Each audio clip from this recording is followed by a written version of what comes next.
Hello, everybody. What is up? My name is Dan. Welcome back to another vidIQ live stream where today we are auditing your channels. That's right. If you've submitted on one of the forms linked down below, there's a very chance that you could get your channel audited today by myself or our other vidIQ auditor of today. It's Jeff. How's it going? Good, man. How you doing? I'm fantastic. Thank you so much for being here. Of course. This is it. This is the team today. This is everything. This is everyone. But that's okay because we're the best ones that do this. So you're in good hands. Yep, that's a fact. I promise. Jeff, do you want to say hello to some people here in chat? Sure. I mean, first up, a longtime friend of our vidIQ channel, Mr. Junk is in the chat. Everybody say what's up to Mr. Junk. Good to see you, buddy. Junk. Hey. And then we've got the Outdoor Photo Finders. How you doing? Anthony Potter Jr. is in the house as well. We've got Journalism. Just Straight Up Journalism is in the chat. How you doing, Journalism? Good to see you here. And last but not least, we got Mac Blogs. Welcome, everybody. I'll pull up some names here. We got Def Skill. How's it going to you? We have Eric Franchi, maybe? Pokey2. If it's Loxo, it's Loxo. How's it going? Strawberries, how's it going? We have Slavguard, we have Fire Bricks, we have 605 Bolts, and we have Duo Gaming. Hello to all of you. So, thank you all for being here.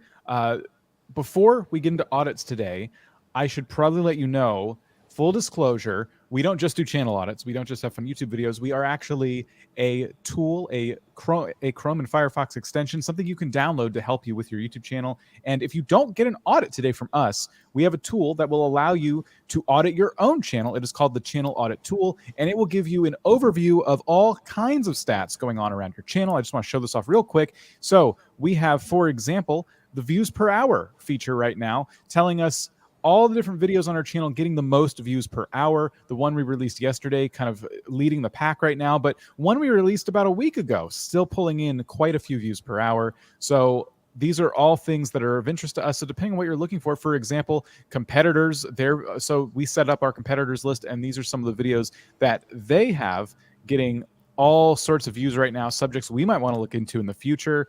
We have engagement rates. We got overall views, videos bringing in the most subscribers, all of these things and more. If you have vidIQ, you can see the channel audit tool. You can get to use it. And if you are, we have the link down below for this, I think, right, Jeff? I know on our Wednesday stream, we have a link that gives you 30 days free. If we don't have that link down there, then you're going to need to come to tomorrow's live stream where you can get 30 days free if you're a new. Oh, yeah. No, the link is there. Perfect. So there's a link down below. If you're brand new to vidIQ, you can get 30 days absolutely free of all of our tools, our full suite of tools. You'll unlock the full power of the channel audit tool. But of course, you can absolutely use it for free as well. Yeah, just got to make sure that's clear. It is available in the free version. Yes, absolutely. So that is one thing you can do. But you might be wondering, maybe you're new here. By the way, raise your hand if you are. You might be wondering, how does this work? What's this doofus talking about? Well, I'm going to have it explained here in about 1 minute's time. Welcome to the vidIQ channel audit livestream, where we review your YouTube channels. To submit your channel for review, make sure to fill out the right form linked in the video description. Note that we clear these forms after every livestream, so make sure to resubmit the following week. Channel audits are free, so please don't send us a super chat or spam us in a chat expecting a review. If there are alternative ways to get picked for an audit, we will let you know during the livestream. If we don't get around to reviewing your channel today, vidIQ has a channel audit tool working 24/7 with you. Make sure to download our tools and use the 30-day free trial using the link in the video description. If you submit your channel for review, expect the following. We are sharing nothing more than our knowledge, experience and passion as fellow YouTube creators. I want to give a huge shout out to all of our moderators who do a phenomenal job every single week. Thank you, thank you, thank you. As for all of you, well, thumbs up if you enjoy this live stream, subscribe if you love it, and if you know of a fellow creator who may find all of this stuff useful, please do share it with them. And with all of that being said, let's start auditing your channels. There you go. I think that sums it up quite nicely. So the way this works is that we have the forms down below, and what we like to do is pick the very first person who was able to submit on each form. So starting with our non-gaming channel form, the very first person who managed to submit this week was Geography and History Explained. They've got 35 subscribers. The value proposition seems to be explaining various bits of geography and maybe the history that goes along with it. If we look at the content itself, it does indeed seem that's the general direction of this channel. Jeff, what are you seeing right off the bat here? Well, firstly, I'm pretty like 99% certain we looked at this channel last week. Oh, really? Oh yeah, totally. Yeah. Now I'm looking at it. Yeah, totally. So that was one of the things where I remember, because I was looking at this, what is the 51st state? And there's so much going on that it becomes like the text becomes illegible. So that was one of the things that I remembered, was we did give them some feedback on the thumbnails, just to kind of clean that stuff up. Seems like they're doing a bit of a better job, because they're kind of slowing down on the amount of text that they're using. Mm-hmm. I always try to keep it, to less than 3 words if possible, to make it more effective. But that was the main portion of the feedback we gave them last week, was the thumbnails definitely needed a bit of work. That was one of the main things that we had spoken about, because their older ones were just really, really rough, and we had to clean that up. Got it. So starting with this top row here, and maybe we'll just focus on the top row of videos, because that would be 1 week out from our audit. Right. Congratulations on your quick fingers. We won't let it happen again, but we do appreciate you. Obviously, you're coming back and saying, all right, I did it. Now what? So looking at what you've done since your previous audit, I do agree with you, Jeff. I think that there is a lot less text. It is a lot easier to read. And I do think they're trying to do some intrigue in the thumbnails, right? So like indecisive, and then you get into the full title: history, chats, James. I don't know how to say that one, but Buchanan. Thank you. I would have sat there for like 5 minutes. No worries. Indecisive and contradictive. So I can see kind of what they're doing here. I think in terms of title and thumbnail strategy, there's been an improvement for sure. Now it's subject matter, I think, is their next step, right? Yep, for sure. I'm wondering who the content is for. It's going to be, it could be that these videos get views over time as people who are doing a history assignment start to look up these specific names in history. And then hopefully your videos are kind of surfacing. But is there something they could be doing to kind of hone this in a little bit quicker? Obviously they're releasing like a video a day, which is what I would recommend for trying to build this catalog. But what else could they be doing to maybe target a more specific audience? One thing that I'm sort of wondering about, because the last 5 videos are history chats. Now, is anybody actually searching this? Right? Because what I'm wondering here is, maybe this is the name of this series, but unless that's something that's known, it's not really necessary in your title. Because for me, like, let's say your newest video, right? Why did the US buy Alaska from Russia? That's a title. That's the title right there. It doesn't need history chats. Like, it really doesn't. And then James Buchanan, indecisive. And it's like you're doing these double titles that are not necessary. So remember that this has to be read by a human, but it also has to be something that people might be typing in. And unless there's a massive amount of search traffic for the keyword phrase history chats, it doesn't need to be in here. You can include it in the video if that's what you wish. If you want to have this as a playlist under the name history chats, that's totally fine. But I don't think it's necessary in each one. And then like your third video, the history chats, Rutherford Hayes. So I'm assuming you're referring to Rutherford Hayes. Think about how somebody would search his name. Is it under Rutherford, or is it under Rutherford B. Hayes? So think about that, right? So if you want to do that Rutherford, cool, put that in the thumbnail like you've done already, but make the title actually searchable by his actual name. So that's just some thoughts on the titling, just to kind of clean things up, because what we need is less confusion. That's all, just less confusion. You're working towards that in your thumbnails. Let's get the titles together. In every history class that I've been in, unless we're talking like grade school, as you get into high school and college, the history classes were always specific, right? Like American history being an example. Yep. And I feel like because you're covering geography and so that implies like around the world, you've cast this really wide history net.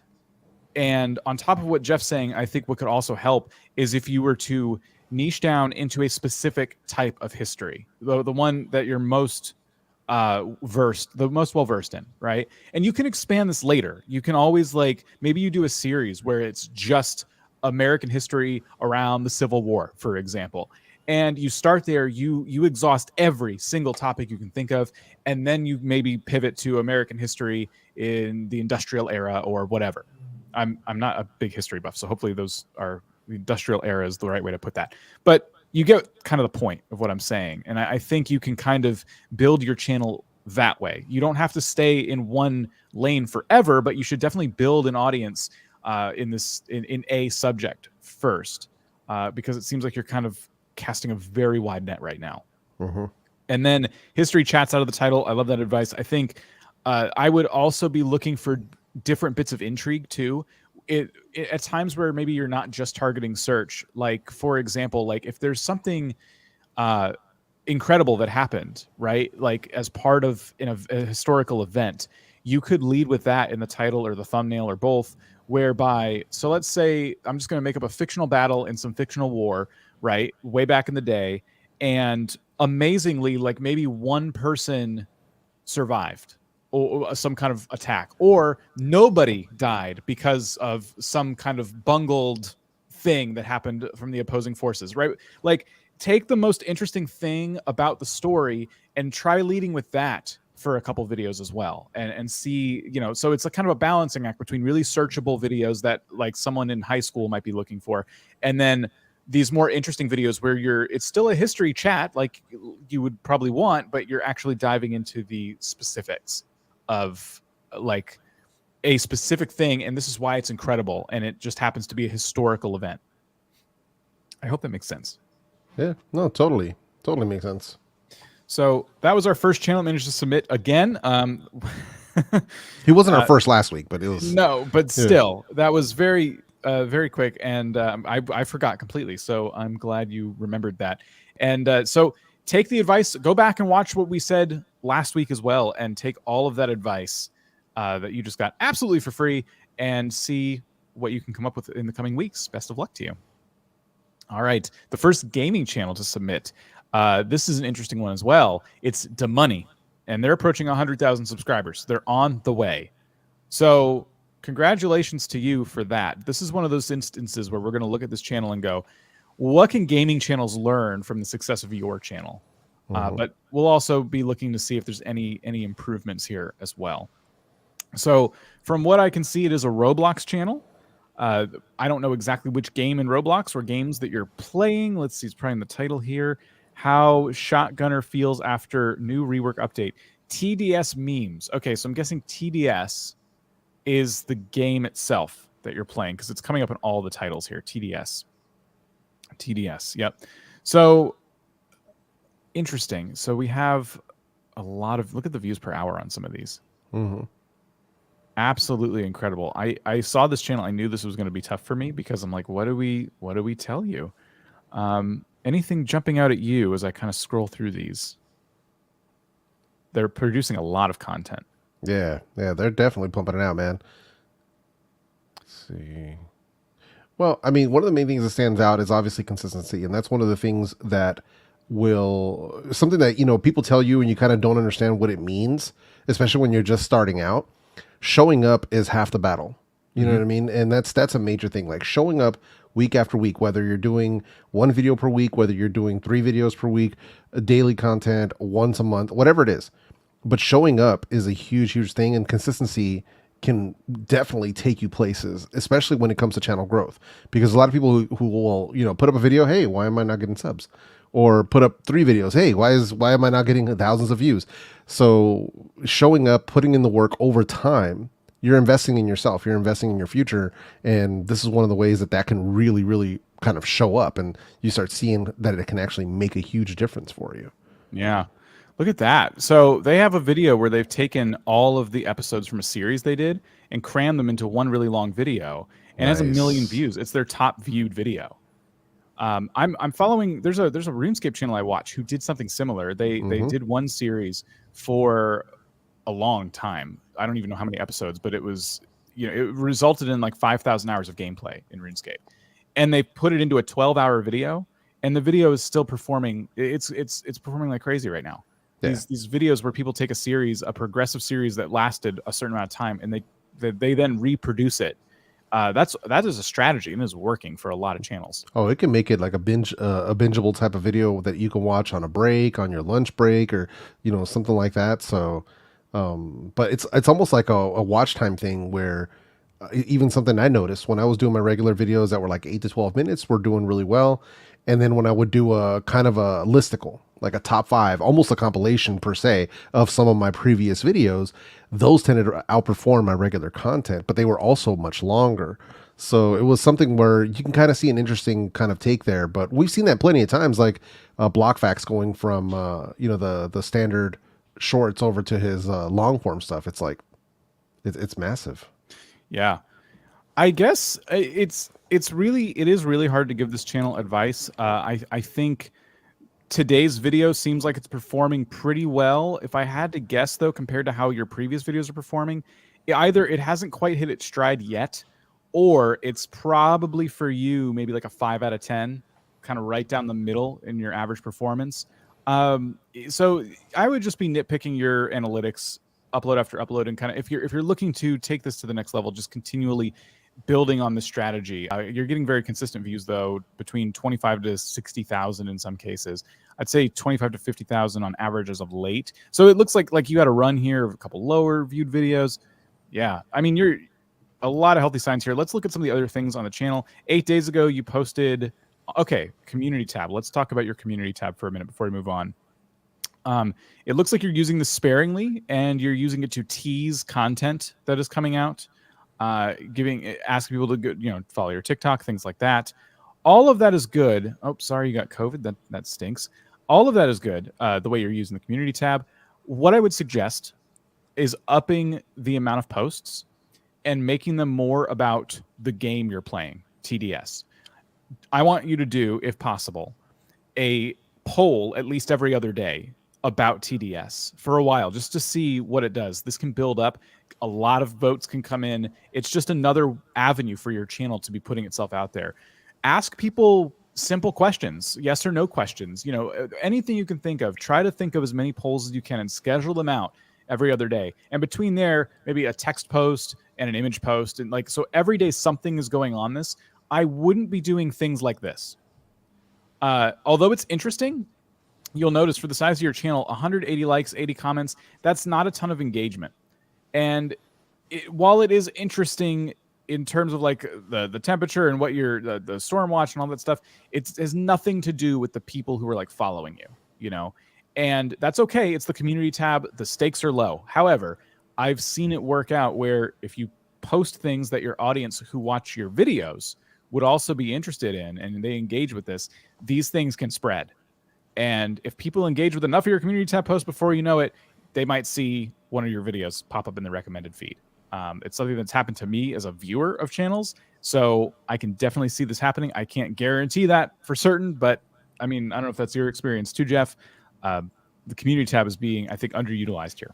Oh yeah, for sure. And by many channels. I mean, it isn't going to be something that makes a night or day difference, but of course. But what we're talking about here, much like all the other strategies, is stacking the deck in your favor.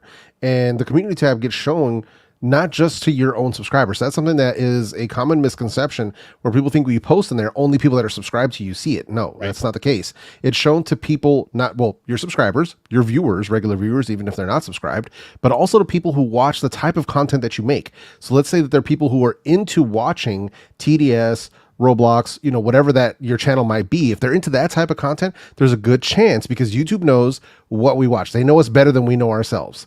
So there's a good chance because based on your interests, one of these posts in the community tab will appear in front of you. This happens to me all the time. YouTube knows, like, my algorithm on YouTube as a viewer is perfection. I have it dialed in perfectly to the things that I like, and it'll show me community tab posts from channels I've never seen. I've never seen a single video from this person. It'll be a poll, it'll be a GIF, and I'm like, oh, let me check this out. And then I'll look at their channel because I'm interested. I'm like, why is this being suggested to me? Oh, because their whole channel is dedicated to the kind of stuff that I'm into. Now I just found a new channel to watch. So this is kind of where you can take advantage of that. And Dan's advice is great. Come up with those ideas, come up with those questions for polls, schedule them out. That way you don't have to worry about them on a day-to-day basis. Yep. And let that work in your favor. I spend 1 day a week scheduling my community tab posts.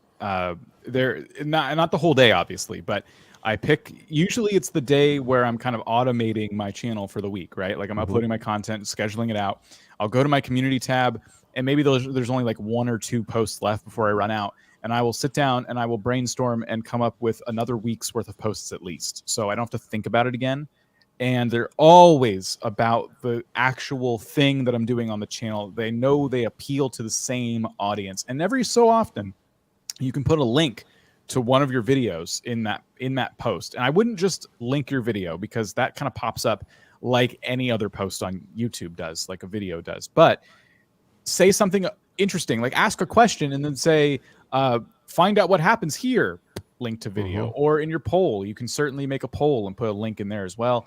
And that is how you can get some extra viewership on videos. Maybe a video that didn't perform as well the first time around. You've updated the thumbnail and you're kind of like, oh, I hope this takes off. That might be a good time to post it on your community tab and see if you can get it a quick jump start. Yep. So, I've actually pulled that off successfully by having a video that underperformed. And then I did what I call a square thumbnail.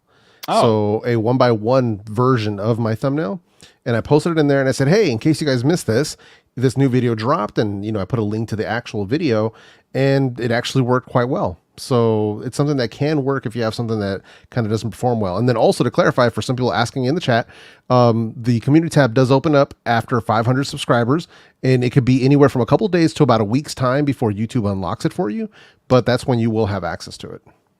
Yeah, and just a couple questions about this. How long does a poll stay up for? Forever. But generally speaking, you'll get a couple days out of it before YouTube isn't like promoting it as much. But for posts I've had that have done particularly well, I've gotten a whole week out of some of them. If the topic is like just that much on fire and people just keep interacting with it, YouTube keeps pushing it.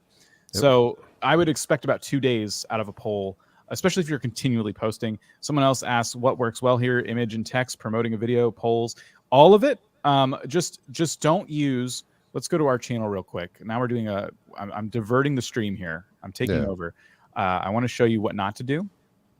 And this has been a long time. Maybe YouTube's kind of fixed this, but don't use this button right here, this video button, and select a video on your channel, because this is what I was talking about. It will show up on like mobile almost as if it's another upload. It won't look like a community tab post. Right.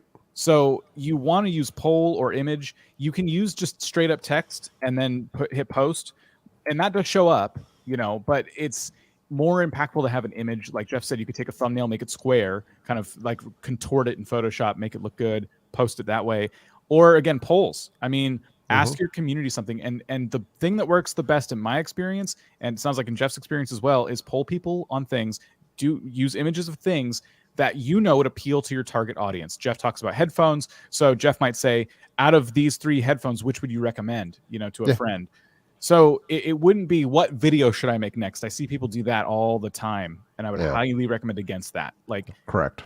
It doesn't. Most people don't engage with that, and the ones who do are like a vocal minority. You're catering to a very small subset of your audience when you do that. Yep, I completely agree. That's one of the things where, obviously, we're off on a tangent here about the community tab, but it's one of those things where I would not pull my audience and make major channel strategy decisions based on the vocal minority in your community tab. So only use this to engage with people based on their interests. So whatever your channel's about, if you're doing Roblox stuff, ask polls about that. Here's one thing we've seen that has worked really, really well.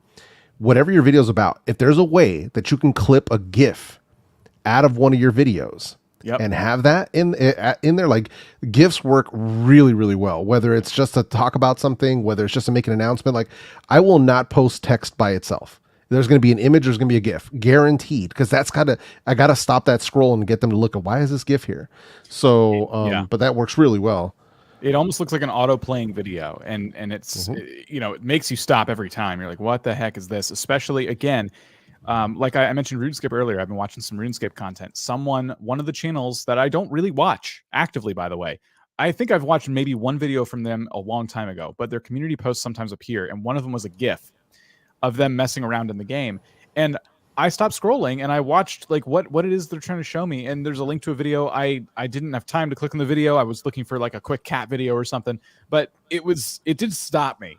And it's the power of GIFs. People do not use gifts in their community tab nearly enough, but I promise you, yeah, that's next level. Yep. All right. Let's get to the next channel. We don't have a lot of pre-selected today, so this is okay, I think. I don't mind going off on some tangents before we get to the claw. Yeah, it's fine. X for prospecting. This is one of the channels I chose. Jeff, this is a channel, and they're prospecting for gold. That's the whole channel.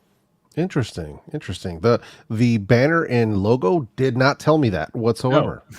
No. I thought it was a gaming channel when I first clicked on it. Yeah, same. The only reason I knew that is because on the forum they said they were a gold prospecting channel. Nice. So very unique, very interesting, and they're getting some fantastic views on their long form content here. We have almost 2,000 views from just a few days ago, prospecting 2 spots for gold and finding it. So I really liked what I saw. I think my first piece of advice for this channel, though, was to continue to improve their title and thumbnail strategy. There's a lot of things they're doing that I think appeal very much to people who kind of understand gold prospecting. But people understand that you can prospect for gold, but usually their knowledge doesn't go any farther than that. So I was going to suggest trying to cast a wider net here. And instead, one of the things you could try is putting a value on your haul for the day. So this was just an idea I had I wanted to share with you. So basically, you prospect for some gold, right? You record it, et cetera, et cetera. You go and get it appraised, however that works, and you figure out how much it's worth roughly. And now you have a number that you can put in your thumbnail and your title. I found $100 worth of gold in an amount of time, right? So in 10 minutes, whatever. You can use the length of your video to make it sound really impressive, right? In 10 minutes, when all you're talking about is editing down a 4-hour day into 10 minutes. Or you could say maybe 4 hours is impressive. 4 hours, $100 in gold. These types of like titles and thumbnails, I think could take you to like the next level in terms of reaching an audience that may not inherently be interesting in gold prospecting as a hobby or even a career, but they're like, oh wow, that's just an interesting thing. I want to see how that works. Like, what is it even like to prospect for gold?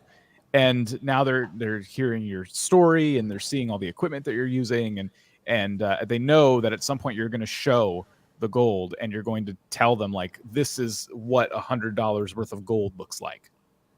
Yep, exactly. And that kind of title, like I did this in blank time, or, that really causes a lot of intrigue. Like I caught myself watching a video that I really wasn't that interested in. Like I'm interested in a lot of automotive content, but I'm not huge on like Fords and stuff like that. It's just not my thing. But I saw one where it says like something like, we built a GT40 in 17 minutes. And I'm like, whoa. Right. And so, but then the video length is 17 minutes and 10 seconds. So they cut 4 years of work in like time lapsed it almost, but they narrated here and there, but it was really like, sped up. So you can go that process into 4 years worth of process into 17 minutes, but it got me. It won that click. And the thumbnail was pretty intriguing too, because it was cut in half. It was the car cut like basically in half, where the front half was a completed car and the second half was just like the skeleton. So it got me, and I was like, oh, this is good. But that's the kind of title that they were referring to. Like I found, $1,000 of gold in 5 minutes or whatever. So something like that can cause the kind of intrigue that it's going to get people to want to look for it. Now, mind you, we don't want you clickbaiting people or anything like that. But if there's a way that you can create some of that, it does help. Like 6 buckets, crazy amount of gold in this one, in this premiere that's coming up. 6 buckets is going to be legible. That crazy amount of gold gets really small. Plus, the fact that you're using this font is not helping. So that's one of the things where we talk about font. There's a lot of channels who think this looks good when they're designing it. And it does. Don't get me wrong. It looks good. But here's the difference. It's not about looking good. It's about legibility. It's about being clear and simple, and there being no confusion as to what your thumbnail is trying to say. That's what it comes down to. Simplicity is always going to win. So this comes up less in like this type of channel. Usually you see this on like vlogs or style or decorating or things of that nature. But simplify your fonts. That's really a big one. Did you start your premiere while we were auditing your channel? Yeah, I'm like, why is it going right now? I'm clicking on it to see the thumbnail, and then I scroll up and it's going right now. Yeah. That's cheeky. Well, okay, enjoy that. What I do hope you caught that advice though. Yeah. I was going to mention the font. I'm glad you did because you got gold text on like a gold background almost. Yeah. You know, It's these just, rocks. yeah. It's just blending in. I think your text should be less. I think you don't need this many words and elements, and I think it should be bolder and bigger. You know, the kind of cursive-y look is just going to be harder to read in general. So, I think 6 buckets is interesting. And then crazy amount of gold. I would have condensed this to at most 6 buckets of gold with a question mark, you know, like, huh? That's a lot of, that sounds like a ton of gold, you know? And then I would have shown some buckets of gold. Instead, like, this is the industry thing I'm getting into. I was talking about earlier, like no one really like who doesn't understand gold prospecting understands what this is, you know? It's hard to tell even how big that is. Could a human ride down this, or is it really like thin and tiny and it's just, you know what I mean? Like, the scale is kind of weird. So these are like things I would be kind of thinking about. Like, think about the person who has never done this before, right? I would be interested in this content. I think it's really like, you don't see a lot of gold prospectors, but right now the intrigue is just kind of missing. So I do hope titles and thumbnails become a focus for you as well. Well, that means basically where we've been with the whole channel. Otherwise, I mean, you're getting fantastic views. You're doing something, I would say, that is a high barrier to entry. You have a unique skill set. You're putting all of that to use. Now it's just time to hone in on some of the YouTube strategy elements. Yep, agreed. Congrats on over 1,000 subscribers. And I would just, I mean, it's one, the logo looks kind of cool. That's one thing. I would maybe, if you're not going to change the logo to look more gold prospecty, I would just use like a different banner or something that makes me feel like I'm in the right place. You know, like this is a nitpick, low stakes here, but it maybe like kind of some of these pictures are really nice, like the rivers and ponds and stuff that you're around. I mean, that would make a great background, you know? Yep. So just some nitpicks there, but overall, fantastic channel. This is one of your picks, Engineering with Dr. Kelsey Joy. Yeah. So basically, what we're looking at here, from what it looks like, now, mind you, I'm not familiar with what MATLAB is, things of that nature. So I'm just looking at this like surface level wise on what it is that she's trying to show here. Outside of the shorts, like there are a lot of shorts here, but they were doing a lot of normal content as well, like, you know, standard content. There was some work I think that needed to be done on the thumbnails, sort of simplifying it, because I think these last couple ones were doing it a little bit better, but it's like, what are you trying to show me? Like, how can we simplify this? Because in a lot of them, there's like this big MATLAB GUI with, you know, without guide or something like that. Is that something that has to be in there? Is there another way that we can show that? Is there a logo? Is there another way that we can show this without having to have that text in there? Whether it's a screenshot of the actual program or something that's going to make sense to the people that are using it is what I mean. But that's kind of one of the things that was kind of throwing me, because I was just seeing this like white block or something else, you know, on the thumbnail. And I'm like, I'm not really understanding what this is. That's on me, because I'm not an engineer in that sense. So, but that was one of the things that I had noticed when I was kind of going through it. Yeah. I just wanted to stop one of these shorts to kind of see what you would get. And I don't know if, oh, it sounds off. Okay. It's just some music. I think the issue with this, and just to pick on the shorts for a minute, is if I click this button, whether I'm on mobile or desktop, this is what happens. We're getting recommended videos. Now, I can see why some of these videos are coming in. They're from creators we follow, channels we've audited even, and then a lot of just trending clips from really big channels. I didn't get to choose any of this, what I'm looking at right now. So if they want me to watch their short, I need to understand in the first microsecond what I'm about to watch, you know, crypto market in summary. Like this makes sense to me, right? Like just without even the sound, some of this makes sense just because of the captions that they have. So that's the short shelf, right? And then the channel we're looking at, which now I got to go back 100,000 times because I did not think that through. Back. Almost there. Sorry, everybody. I didn't realize it would do that. So when we look at your short, imagine someone finding this scrolling through those shorts, right? YouTube tries this out. and it's music and it's some code, and the title is one of the last things people are going to read to even see kind of what's going on, but more than likely they're going to scroll away. So if I were to do your shorts, what I would be doing is I would have you commentating. So where this command window is, I would have you down here, like just you on camera, explaining what's going on, but in a really fast, interesting way, right? And you're coding something, and then there needs to be a payoff as well.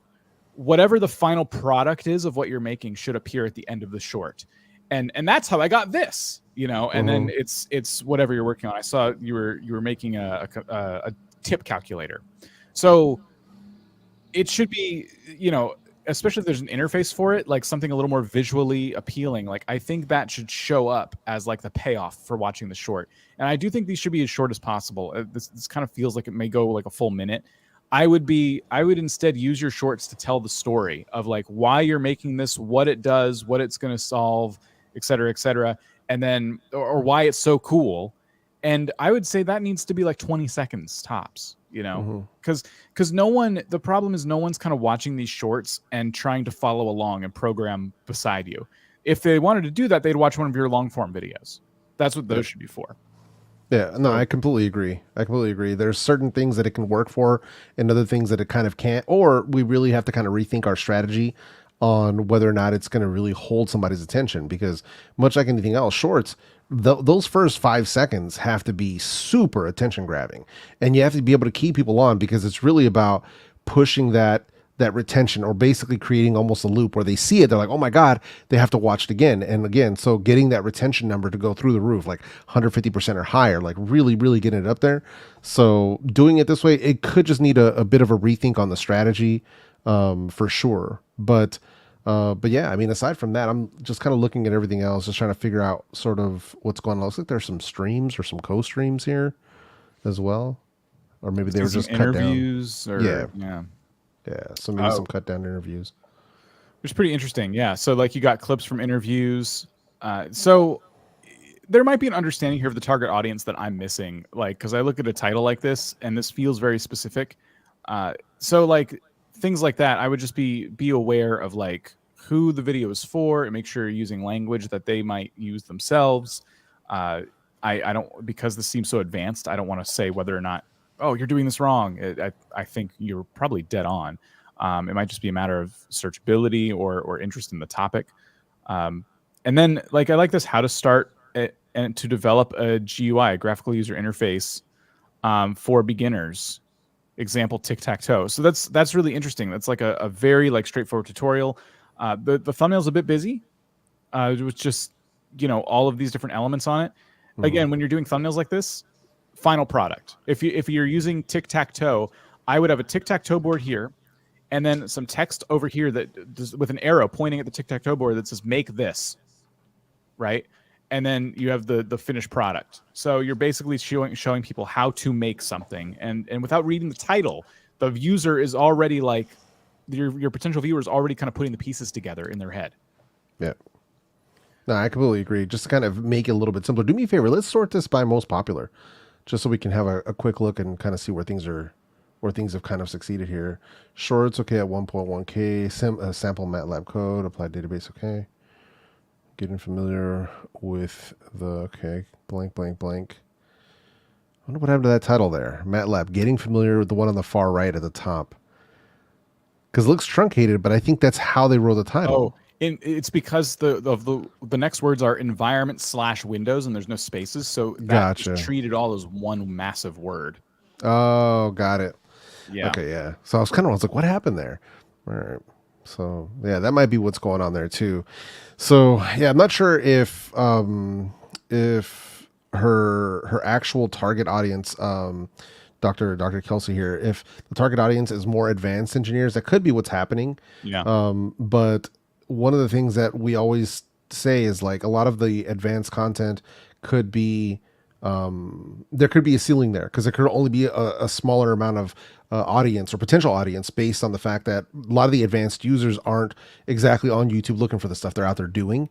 So it could be an opportunity there to start addressing some of the more beginner level people who want to get started, who don't know, sort of like the video that you had pointed out, how to create something, how to do something, things like that. When you start coming up with those types of titles, you can start addressing sort of this beginner audience that might work well for you, especially if you're teaching people how to do stuff. The entry level viewer is going to be the largest audience available to you.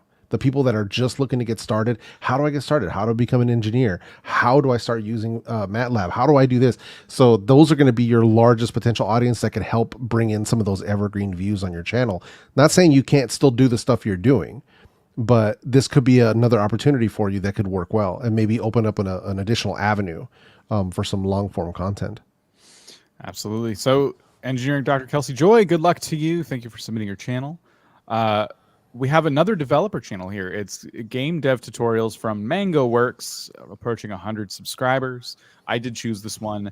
I do love a good game dev channel. And I deliberately picked this one because I think right off the bat, you kind of know where I'm going to go with this. For me, this is going to be a title and thumbnail situation. So part of me feels like there are times where you haven't uploaded in a while and you are trying to get something out. And that the most recent videos are why I'm saying this. Important Discord announcement. So you made a Discord, it seems. You have a new server. And then I ranked so many candies. So these two videos are not this. And that's my first issue. The more breaks you take like these, and then telling people you're live on Twitch and things like that, the more chances your regular viewers who are at your stage, I would say very fragile in terms of their interests, right? Like they're just getting to know you. You're giving them a lot of reasons to ignore some of your content. So your new video comes up in their home feed because they just subscribed to you. They subscribed for this content, upgrades, bosses, and more, devlog 5. So you're making a game, you're showing your game development prowess, and then it's you have a Discord server video. That's the kind of thing that helps churn your audience. So you're not maintaining these returning viewers. So that was my first bit of advice for this channel. There's a lot we can say, I think, about the thumbnails. What do you think, Jeff? I don't want to suck out all the air here. No. It's totally fine. And that's something that I agree. Don't make videos just to make a video. That's a strategy thing that a lot of people fall into. Like I fell victim to it first as well when I was first starting out, because we don't know what we don't know. So this is me addressing, it literally not just, this channel here, Mango, but literally everybody in the chat who is just getting started, who has less than 1,000 subscribers, or who is relatively new to doing YouTube. Don't put out a video just to put out a video. Like I just hit 100 subscribers. Cool. That doesn't require a whole video.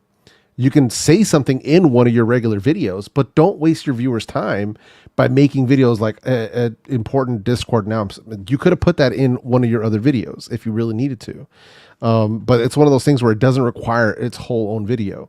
Whatever your channel's about, every time you think you're going to put a video on your channel, it should be for your audience. It should be for your viewers, about the topic that they come to you for. You know what I mean? So that's one of the things where, we see like, 1,000 sub celebration. Cool. I get that. That's fine. If you want to do that, I would probably reserve it for a live stream, if anything. But a lot of that stuff, think about the target audience. If your target audience is about, game development, are they going to care? For the most part, probably not. So you want to make those videos that are going to make sense to them. Play testing my indie game, how to make an HP bar, stuff like that. Like that's the stuff that people are showing up for. So keep making that sort of stuff. And if you want to do this other stuff, nothing wrong with ranking candies and doing that sort of stuff. That needs to be on another channel. And making channels is free. Yeah. So there's no need to have that on here. So that's one of the things that I want to make sure people are doing, including everybody in the chat. If it's going to be an idea that you're like, I got to get a video out, and it doesn't even line up with your channel, you need to put that somewhere else. It doesn't need to be on your channel. Yeah. Well, what would have been an interesting concept here. So I'm just literally pulling this out of nowhere. So you're using that tiered list system we've seen so many people use for so many different operations. And I would say the thumbnail didn't really communicate that. A lot of people put the little colored bars that you can kind of see on the left there. I did the same thing. Yeah. So you would do one about headphones, right? Yeah, totally. So this channel should have done one about like different indie games that are similar to the kind they're typically making, But what they could have also done is taken the concept of ranking something, ranking candy, and what if you had created, I'm not saying this is a skill you have, but I'm just talking about what a cool video idea. What if you used an AI and like tried to teach it to rank candies for you? Like now we're talking about a totally different concept for a video. Like I taught an AI how to rank candy, and it hates this, or it hates Skittles, or whatever.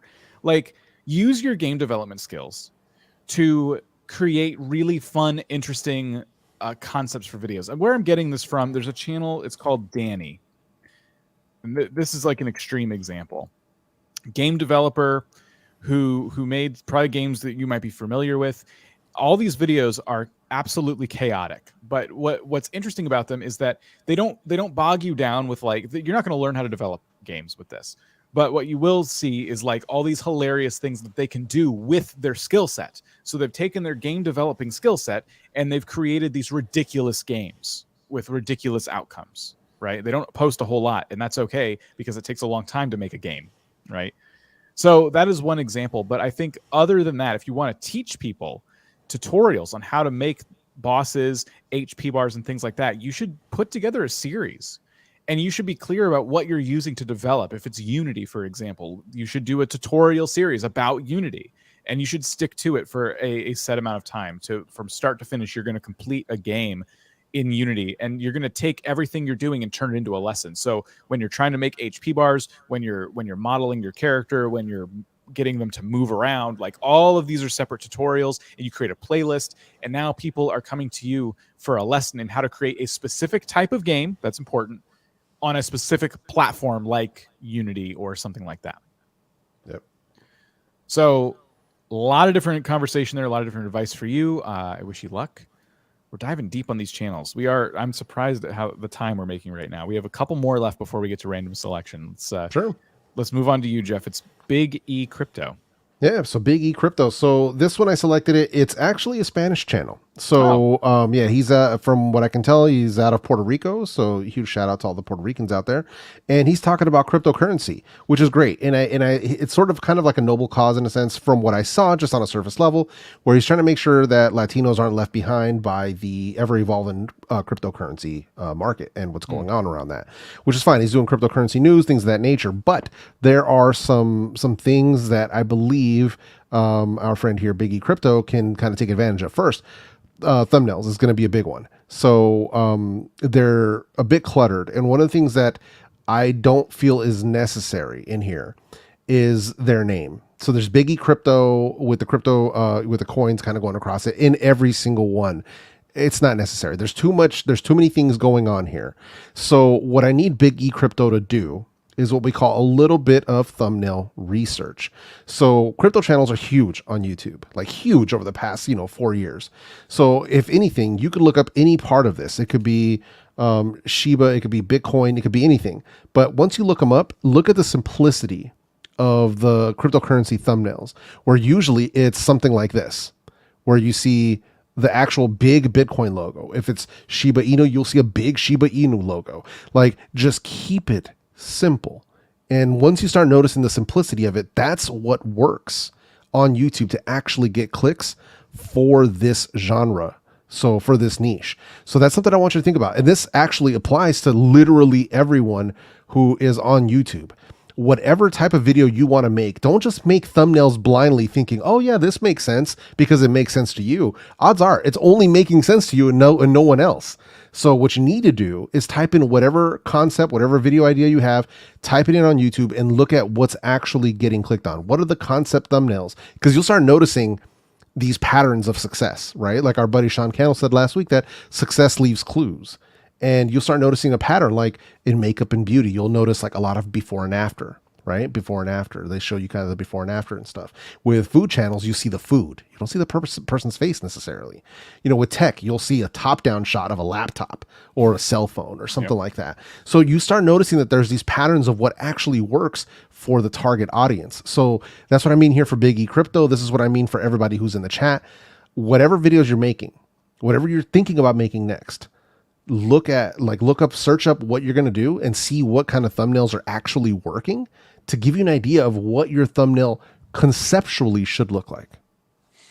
Yeah, I want to ask you, Jeff, because I agree completely on the thumbnails, and I think that we had some good examples. I typed in Bitcoin MasterCard because I noticed the MasterCard logo in this video, so I just thought, oh, that's probably kind of an interesting topic. And there were some really cool thumbnails in there, very simplistic. What is, they've put it in the thumbnail and the title of like each video. This, like, what are they saying here? Like, that's cryptocurrency news, which honestly is not necessary. So that was going to be the next thing I mentioned, because what happens is we get away, like the actual title, you can't see it. So every single day it's, noticias de criptomonedas, which is, cryptocurrency news. Cool. You don't need to have that in every single title.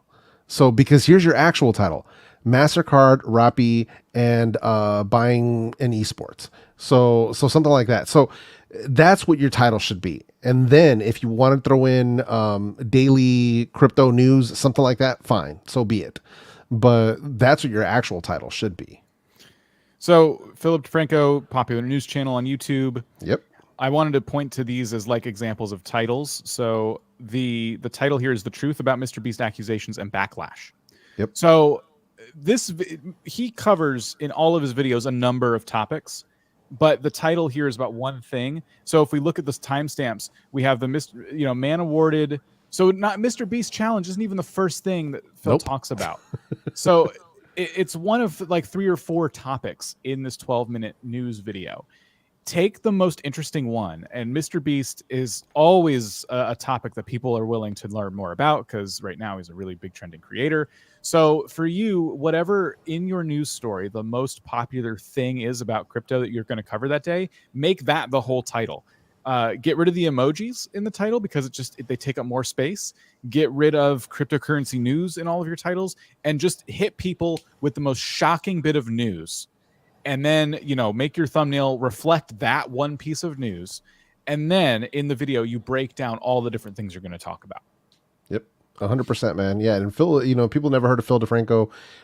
It's worth watching, even if you don't like the guy's personality, the way that they edit his videos. But you can also see thumbnail strategy at play, title strategy at play, because they'll pick the hot stories. And then you can also see the way that they edit, the way that they cut, the way they throw B-roll in. So obviously he has a team. There's a team there, but you can start seeing some advanced level concepts. Plus he tells, news in an entertaining way. So he's an awesome creator. Huge shout out to Phil. I love his channel. So I watch him every day that he posts a video. So there you go. I do hope that advice finds you well, and, yeah, best of luck. And for those watching, by the way, we're about to get into random selection after we finish this channel here, and you can use the forums down below to submit your channels, but we have hundreds of submissions every week, so the chances are a bit slim. So this whole time, and as we continue throughout the stream today, we still have another hour of streaming today. I hope you have your channel pulled up on another screen, and I hope you're kind of taking some notes, objectively looking at your titles, your thumbnails, and seeing if anything we're saying here kind of applies to you. Just in case your channel does not make it onto the list today. The next channel we're looking at is Cutting Paprika. It's a cooking channel with 683 subscribers, so congrats to you for unlocking the community tab, which you are using. Look at this. They're doing it. They're using the community tab to appeal to their audience. Not much yet, but it's getting there. Yeah. This is exactly, look at this, an example of exactly what I wanted to see. What is your favorite street food? Here, click for my newest hot dog recipe. So obviously hot dogs are there. So there's a link to the video, but more importantly, there's a poll, and they're really encouraging you to press the hot dog button here. Oops. But yes, pizza, burger, other. And then other encourages you to comment below and say what your favorite street food is. Yep. Every day you should have a post, and then you're a cooking channel with great photography. You should be taking advantage of this photography in your community tab. And even with a very small caption, show off some of these awesome recipes. I wouldn't spam links on every post, but once in a while, throw a link in there. If you want to learn how to make these hot dogs, boom. Just wanted to call out the community tab again. 1 year on YouTube, congrats to you. So let's take a look. So cooking channels are going to be thumbnails. Yep. Your thumbnails need to be the best thumbnails. If you're a cooking channel, you better know a photographer is basically what we're saying. Yep. And then also some of these are a little underwhelming per se, like sweet bread for breakfast, stuff like that, because they're realistic. And here's the thing. We need saturation on these food thumbnails. Yep. Like we need to bump up the color to really get it to pop, especially on something that's like sweet bread for breakfast. Like, yeah, totally. So, I mean, that really works. The Valentine's Day ones, you know, the chicken nuggets, meat and Takis and stuff. So stuff like that, because you want to have those colors. And even if the color isn't on the food, sometimes there's a way to bump up the color by even having color on the plate or having something in the background that kind of helps it. But really bumping up the saturation and making the colors look richer in the thumbnail is what's going to win that click 100%. So, but yeah, totally. And then I like what you said. I agree with them using the community tab for what it's intended for. I would really suggest you take Dan's advice and start scheduling that stuff out. Sit down 1 day per week, come up with 3, 4, 5 ideas, schedule them out, and then you don't have to worry about it. It's what, you know, in the food industry, they say, set it and forget it. So you can kind of just run it that way. It makes much more sense. And you're targeting the right people. You're asking the right questions. So, you know, if you're gaming, ask them questions that make sense to them in the game. Like if you're playing Call of Duty, hey, what's your favorite firearm in the game? You know, what's the thing that works for you? For me, because I do headphones and audio, I ask questions like, hey, what's the type of music that you like to listen to first? Is it rock? Is it rap? Is it classical? So things that make sense to the viewer to run up that engagement. But overall on these thumbnails, I really like what I'm seeing here. And I don't mind like they're doing like a 1 year on YouTube, my wins and fails, totally fine. That's not a, you know, that's not a huge thing. If you want to put that out there on your channel, totally fine. Yeah. But definitely keeping it about the food and stuff. And I think that's the only thing I see missing is like the cheese and mushroom, the beef jerky, the barbecue ribs. The barbecue ribs is probably the better one, the tortilla bowls. But all of these, just me looking at them here, I would definitely be upping that saturation for sure, just to really give them that pop. Yeah, I think your thumbnails are at 90%. Yeah, like, for they're sure. Really good. And that's what I was going to say when I said you should know a photographer. Obviously you do, or you are a photographer. Like these are really good, but they definitely need a little bit of post-production. Definitely up the saturation, the colors, the contrast, just really get the stuff to pop. One thing that when you do that, you might notice is that your plate, since it's such a busy texture, that might also come up a little more than you want it to. Maybe start using like more like white or black plates, you know what I mean? Like, or I like when you use a cutting board. It's nice and, you know, the texture isn't kind of overwhelming. I'm just looking at that and I'm seeing like this is a very, very, very tiny nitpick, but I kind of wonder if this plate here is adding to a texture in the thumbnail that's not needed. You know, right? If I'm just to really nitpick this, and then like sometimes you could stand to get in even closer on some of these, like the hot dogs. I would have put those down on a cutting board or something, and I would have taken you out of the picture, taken the camera, and gotten really close to them, right? And like had them. Someone said it needs bokeh, like have that depth of field there, so like the part of the hot dog is in focus, and like because it's so long, like it's starting to fall out of focus. You know what I mean? Like I'd really play around with these thumbnails. Oh, for sure. And I would angle them a little bit differently there, even to really make best use of the thumbnail itself. Yeah, you'd angle the hot dogs. Yeah. Oh yeah. Yeah, totally. So but once again, food channels, thumbnail research. Look at when you're going to come up with a video for beef jerky, look at what other successful channels have done. Even if you don't have the greatest equipment, a little technique and lighting can take you a long way. Yeah. Now the hot dog was part of like a street food thing they were kind of doing. And when you look up street food, this is kind of what you expect to see. You expect to see the actual like street vendor. Ooh, okay, sorry about that. The street vendor in like their place doing their thing. Looks delicious. But I wanted to see if I was to go to a street vendor channel. So this is a cooking channel technically, right? But it's really a street vendor channel of different types of food and markets and things like that. So what I'm trying to get at here, what I'm asking you here is what kind of food channel are you? Because I do feel like niching down is going to be another concern here. Do you just make street food typically, or is there something else? Like like I saw some desserts, we got breads, we got all kinds of chicken nuggets. So I would be considering this too. Obviously you're very skilled and you can make a lot of different things, but in just the YouTube space, if you can find one lane and kind of stick to it for a while before kind of branching out, I do think there's room for this in the future. But can you be the street food person, or I don't know, help me out here, barbecue? Yeah, no, for sure. Because we've seen this happen with a lot of channels where they want to do food, but they notice that a certain type, whether it's breakfast, whether it's pizza, whether it's Mexican food, whether it's desserts, whatever it might be, that really pops well on their channel, and then they'll go in that direction to further growth. Because if they see traction, they're going to go in the direction of that traction and keep bringing, keep going after the audience. Once YouTube says, hey, we found an audience who likes your type of content, you should probably make a little bit more of that. So they kind of go in that direction. It works well. And then once they really start growing, start really pulling in numbers, growing an actual like fan base, you can start spreading out and experimenting with other types of stuff. So, but it's the goal is to get to that level. But some of these, these could use a little bit of optimization for sure. Like what you were talking about with the hot dogs, this channel did that with this, the third or second one from the right. Yep. But the phyllo pastry, the one next to it, where you see the 4, I would have just punched in on 1. Yep. Nice and close. Because right now it's semi-blurry. Yeah. So it's that. I mean, but looking at your most popular videos, I would say that your most popular videos would be in the realm of kind of street food, And so maybe your niche is already kind of set before you. Or if it's not street food, I don't know all the terms, right? But if there's a through line between these 3 videos here, find out what that is and focus in on that, because these are the videos that are probably to this day still getting you views. Obviously, your short here blew up about hot dogs. So this is a specialty of yours, and it's something that's kind of taken off in the past. So that's kind of another thing you could be looking at is your top videos and seeing, okay, can I double down on these? Can I make do a whole series of videos similar to these? Yeah, for sure. And that's one thing. And we also have a person in the chat is saying that they don't edit their thumbnails for color. They have a food channel as well.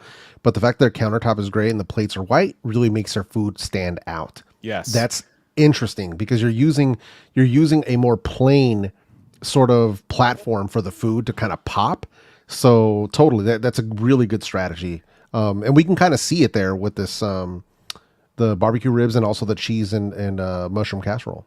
Yeah, cheese and mushroom casserole pops right off that white plate. This is I'm glad this person said this, because I felt like I sounded a little bit crazy about my tangent about the plate, but that was what I was trying to say, is that like you got gray plate on a gray counter and it's making the food kind of look gray itself, but gray counter, white plate, now Big we difference. have a big difference here. So these are the details that kind of go into making a thumbnail. This is the kind of, even if you cook the food and you plate it on something different for the thumbnail, you move it to something else. You know what I mean? Exactly. Like, Exactly. Yeah. I'll do a whole thing. Like when I take my thumbnails, I will change the whole desk mat setup to take the proper thumbnail shot, because I know what's going to make it pop and what isn't. So it's one of those things where that's what we're looking for. We're looking for a way to get the subject in this photo to stand out against the background. Like Yes. that's one of the things that bugged me about the bread, was that the bread was on a wooden carving board. They're Yes. so similar in color that there isn't enough contrast there. But a white plate would have done the trick here. Yes. Even the gray plate would have worked. I like the cutting board as something you could have as an option. But yes, you're right. For the bread, it doesn't. This was like the worst thing you could have put, because it's the same color as the cutting board. Yep. And then the counter that it's on still seems to be the same color as the bread. Yep. So it's kind of just a brown thumbnail with some text on it, if you look at it carefully, or not carefully, if you're scrolling by on YouTube. Yeah, 100%, So, man. These are nitpicks. I mean, and you can go back and change some of these if you feel strongly, especially this one. You might want to, because it has a lot of views. It's only from a month ago. If you feel like you want to take that advice and see if you can give this video a second chance, we recently did a video where we showed off Mr. Beast's thumbnails and how he's changed his thumbnails recently. And every single of the video that we showed of the 4, all of them blew up again. All of them had a whole second wind, a whole new life to them, just simply by changing the thumbnails. So that is a strategy as well. All right. A lot of you are probably here like, well, I didn't get pre-selected, and that's because you have a chance to get randomly selected right now.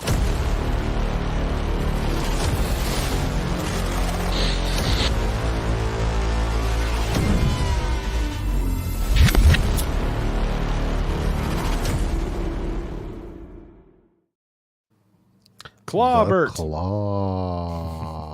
All right. It's time, guys. It's time for the claw. Get ready.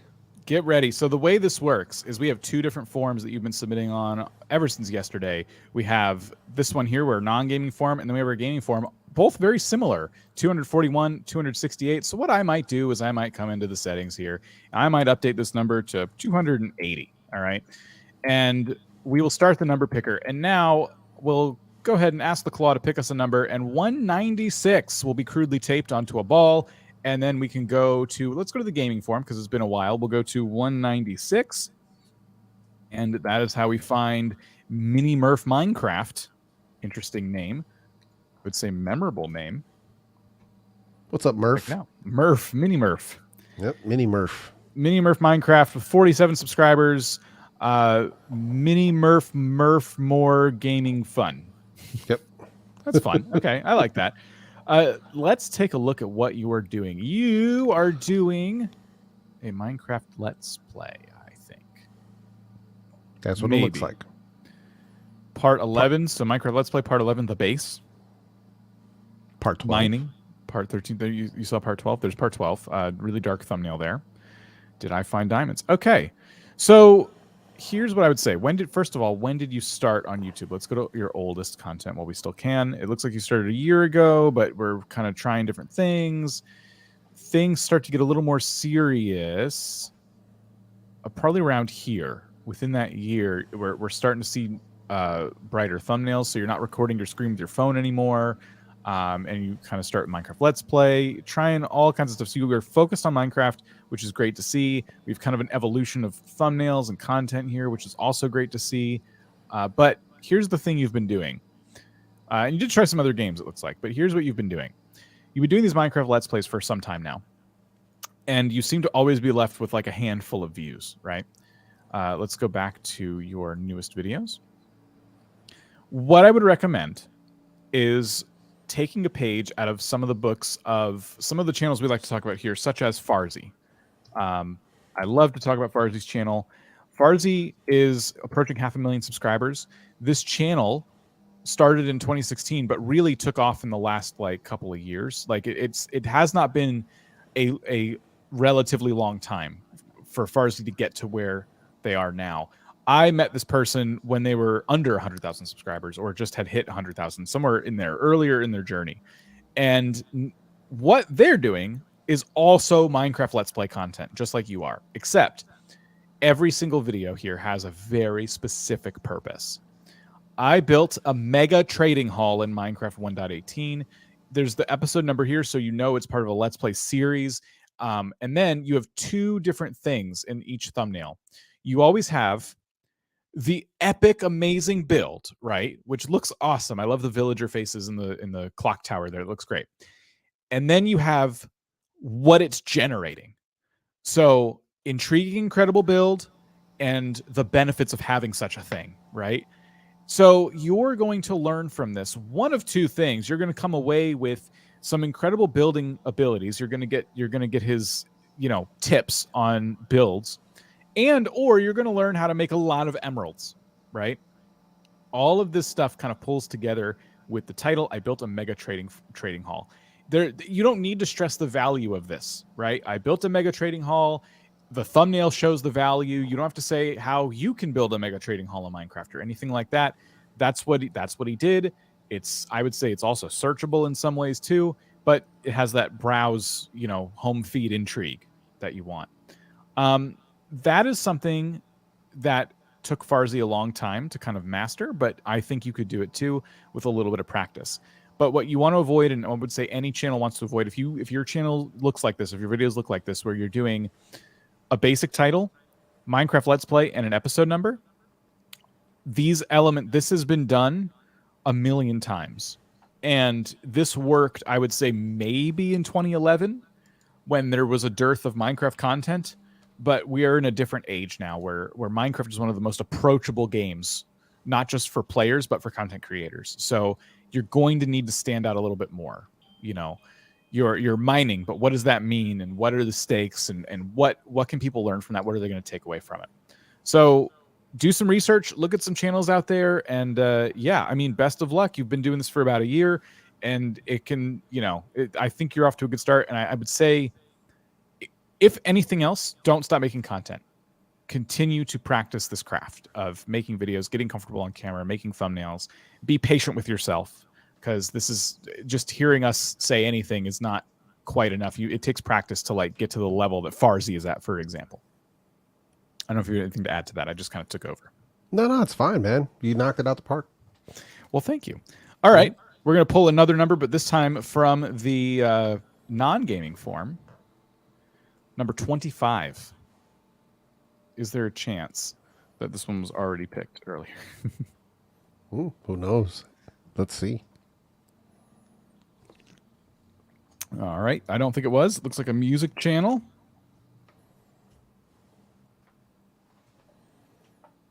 It's Bruno Lyman's. Maybe I'm not saying that right. Music, dance, painting, and art. Man, those are 3-4 separate channels. 3 separate channels. All right, cool. You're coming out swinging. Hey, man, it just is what it is.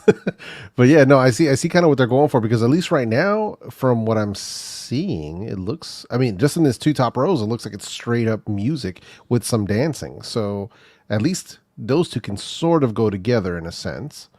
Let's see, autumn leaves, Peruvian style. Okay, limited swing, before, after.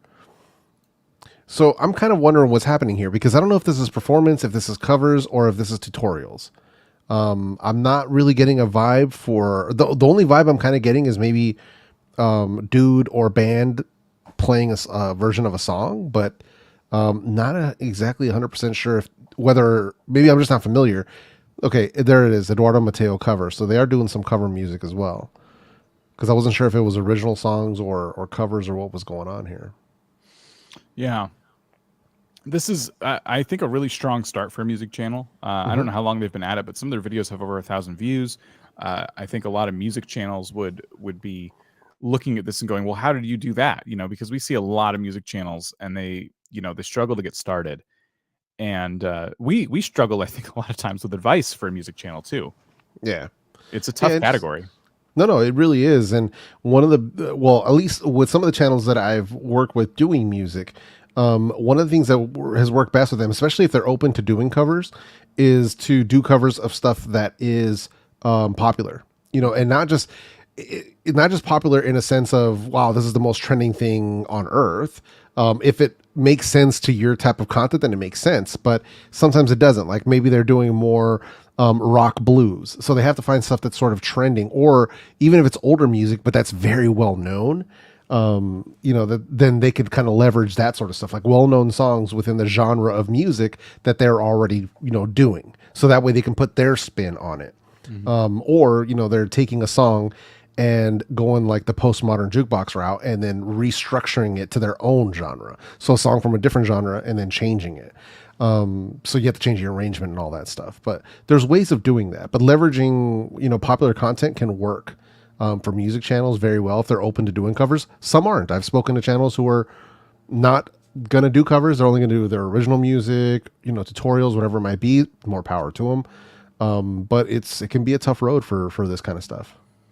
What do you think about the thumbnails in their current state? Probably could use a little bit of work, because some of this doesn't tell me kind of what's happening. Like, sort of, I don't know. They're a little all over the place for sure. Mm-hmm. I think what's throwing me is sometimes they seem a little more like produced, and other times it's like a picture from the video with just like a little text box here, which is working, but why such a dramatic change between this style of thumbnail and then this style here? Yeah agreed. Like, could there not be a way to get this audience to watch the one with like maybe the larger band? It looks like you have a lot of different people in this video, kind of like asynchronously creating music together, which is awesome. This must take a ton of editing, creativity, and I think if you can plug an artist or something that is already popular on your channel, that's something you've done before in this style, that you could see a lot more views on videos like this too. Yeah, 100%. I'm assuming that's why this thumbnail is so different. It's also because the background color. Yeah. But it looks like they were playing all remotely, which is cool. Like that's amazing. But it gives it a completely different feel to the other thumbnails. where the other ones are a bit more simple. Like they look like, to me, they look like screen grabs from the actual video. Yeah. Which is fine. I don't recommend it, but if that's what works, cool. I usually recommend people just try to take a picture if possible. Even if you set up your phone, most phones' camera has a timer. Take a separate photo so at least you get a higher resolution version of it. And that way, when you do edit or crop or do anything, it actually, maintains that crispness to the shot. So it's one extra step, but I don't think it's going to hurt you. Yeah, there was one more thing I wanted to say about this channel before we moved on, and I forgot what it was. Uh-oh. I hate that. I hate when that happens. Was it when I looked at most popular here? Like this is, by the way, this is kind of a cool short. It says Defying Gravity. And you can kind of get that sense from just looking at the short thumbnail there. I bet you they got some views from Browse from this one too. Because it literally does look like they're defying gravity. So that's really cool too. But yeah, I would definitely play around with these thumbnails and try some things out. Oh, it was upload frequency. That was the other thing. 2 months ago, 2 months ago, 1 month ago, 6 days ago. Yeah. 4 months ago. It doesn't take long to find a year ago content. A little bit of scrolling. So you have a really strong start here, I think. It's just also I would be producing a lot more content. Find a way to do that if possible. Yeah, for sure. And, like I said earlier in the stream, showing up is half the battle. So even if you can come up with a strategy, like I know it's tough to like get people together, work with schedules, write music, do all that. That can be very time consuming for sure. But there are ways that you can find content that you can make on a weekly basis. There's ways to do that. So whether it's teaching people chords, whether it's teaching people how to, like even anything like that, just how to get started, whatever it might be. But as long as it makes sense to your target audience, then there's ways that we can do that. And upload frequency and consistency can go a long way at really getting this channel off the ground. 100%. All right. Looking at our forums again, we have 283 and 257. So I just want to make sure the claw is properly updated here to maybe 200. No, let's just do, 290. We'll do 290. Okay. So more of you have a chance now. 189. Nice. Okay. On the gaming forum this time. 189. All right. Chillin' JIW. See what we got. Minecraft again. Looks like another Minecraft channel here. I would say though a little bit different stage in their journey than the last one. You're approaching 1,000 subscribers. You've gotten some videos, one in particular that really took off here, 10,000 views. The Hive added 2 new free ranks. Nice update video. Read pinned comment before disliking. I like the warning. That's funny. I wonder if they added that to their title. And now I'm curious. I've had to do that before, though. Please stop commenting. It's fake. This was an April Fool's joke, but you are late. It is a joke. It is not clickbait. LOL. Obviously. Well, I mean, it's obviously cap.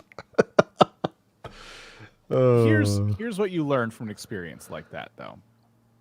You now understand that there is a way to make videos on the Hive that get some clicks, right? You just learned that people who watch videos about the Hive from newer creators like yourself or smaller creators like yourself they don't care about your size or any of that. They're looking for new content, right? New ranks. So could you take that experience and then whenever the Hive has any kind of update, do a video on it? Like a legit one, not an April Fool's one. Like talk about, I haven't been on the Hive in years, so I don't know, and I've probably only really been on there a couple times ever. Like I don't really know what they're up to. I know it's had updates. I don't know how frequent that is. So can you make your whole channel about that? Absolutely not. There's probably not enough content there. But if you're going to be on the Hive anyway, you might as well make some videos like that. And then also, you've already started doing this. Things that Hive Skywars needs to add. I love that too. Like that's a great concept. Almost got 1,000 views from a couple weeks ago. So it looks like maybe you did just that. You are trying to take this experience of this video that kind of blew up for you, and you're covering the Hive. You've been doing it for a while. Hive Skywars, but I'm a panda. So this is all really, really good stuff here. My next piece of advice for you is you have this strategy of like trying to show this server from a different aspect, right? The next thing I would say is, can you add a little more stakes to some of these more competitive videos? It's Skywars, but you're a panda. Interesting, different. What about it? What else? What is more epic than being a panda? There's got to be something else that you could have put in that title and thumbnail for even more intrigue. Like Skywars, but if I miss a jump, I become a panda or something like that, right? Like making your videos where you're competing on the Hive have some more stakes, even if you have to self-inflict those stakes. Like, what can you do to take this up a notch? Because it seems like that's what you want to do with videos like this, but it needs to, I think it's missing that gut punch of like, ooh, that's a cool idea, right? Like being a panda is like interesting, but how can you just take it one step further, you know? But those are some of the nitpicks. Are you seeing anything here?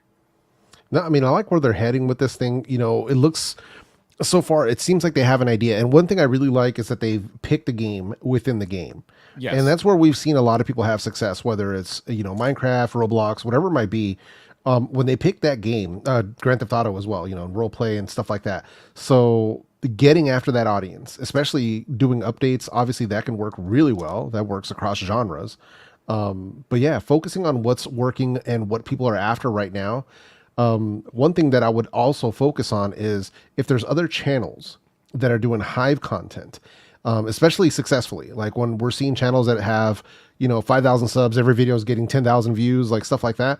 Pay attention to those channels. And that way you can see kind of what kind of topics, what kind of titles they're using, what kind of thumbnail strategy they're using. Really pay attention to them, because if you're looking at, you know, 3 to 5 of those channels, once again, you'll start noticing patterns that they all use that work successfully at getting, you know, clicked on by the target audience, which is the people who are into the Hive mini games. So definitely something to keep in mind. But I think I like where they're heading. I mean, obviously they're heading in the right direction. Hopefully we'll see them the next time that they happen to come around. They'll be past that 1,000 subscriber mark. Yeah, these are the stakes I'm talking about right here. Like, I survived 24 hours on the Hive. So that was the challenge. They could have done any number of things in that 24 hours. By the way, it's not a 24-hour video. It was edited down to 7 minutes. Thank goodness. They have almost 14,000 subscribers, and this got 25,000 views just a few months ago. So way more views than their subscriber count here. These are the types of things when I'm saying put some stakes in your gaming videos. That's what I'm talking about. I'm not saying do anything. I would say doing anything for 24 hours is rather unhealthy, but you know, another one, I beat every game on the Hive. This video is from a channel with 50,000 subscribers, and they got 126,000 views, more than double the amount of subscribers they have. And the thumbnail couldn't be simpler. It's them on the server with the logo, day one with 0 seconds there. They could have done that a number of different ways too. They could have put some time on that counter, and they could have put like day 50, right? Like, you know, if it took 50 days, for example. Yeah. But in any case, like, what an interesting concept. Like, they went on the Hive and they did something beyond just playing Skywars, which is what most of these channels we've seen do. So you're kind of getting into that a little bit. I would be looking at some of these other videos from other channels and taking some inspiration. And this is where it gets tough. How can you up the stakes? I'll show you another example. This is from a channel I've been looking at recently. Again, this is back to RuneScape from earlier. You can tell where my head's been at gaming-wise. I want to talk about these thumbnails for a minute. Without reading the title, you can already kind of sense what this video is about. And it is, you know, you stand on a tile in the game, the next one's locked. RuneScape, but every 1,000 XP I unlock a tile. This thing's blowing up right now in this community. But the point is, this person made a challenge. They took a game that everyone in their niche knows about really well and is playing, and they put limitations in front of themselves, and they are just following through.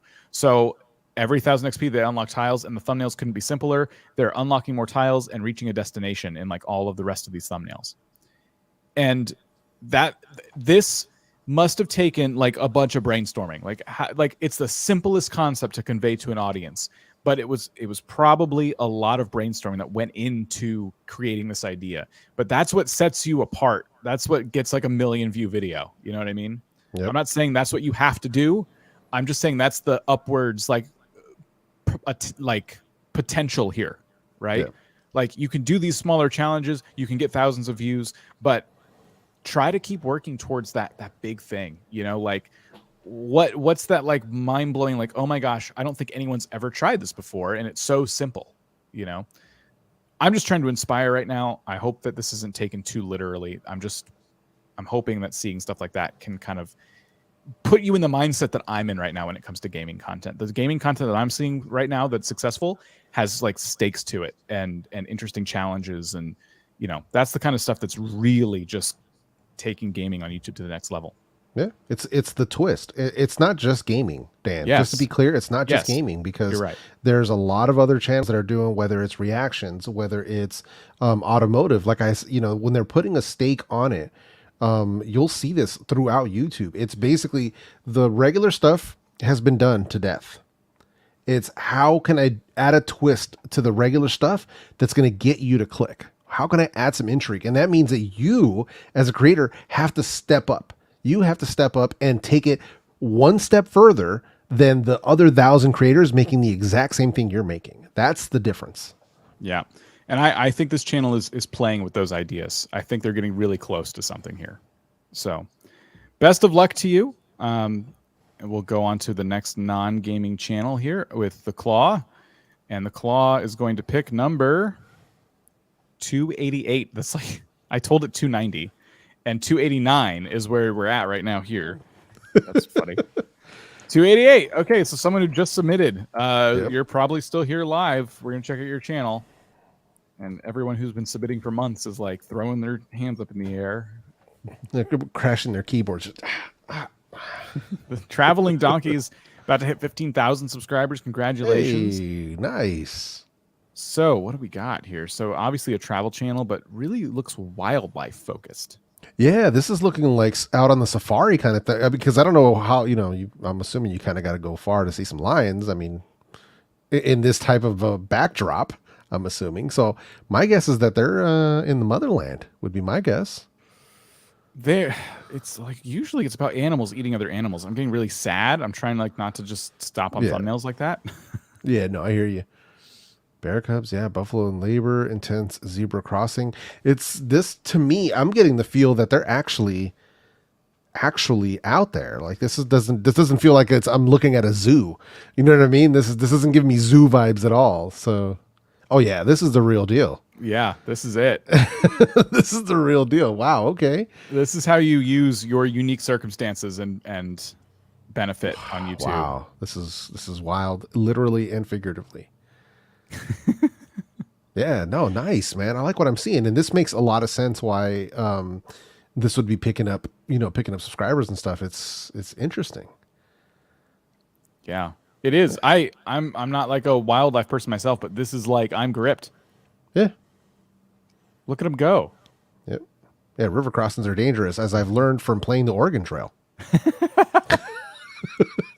You can try to ford that river. You can shore up your wagon as tightly as you can, and you'll still lose half your family. So it's ridiculous. Everyone in the Oregon Trail, they've got no.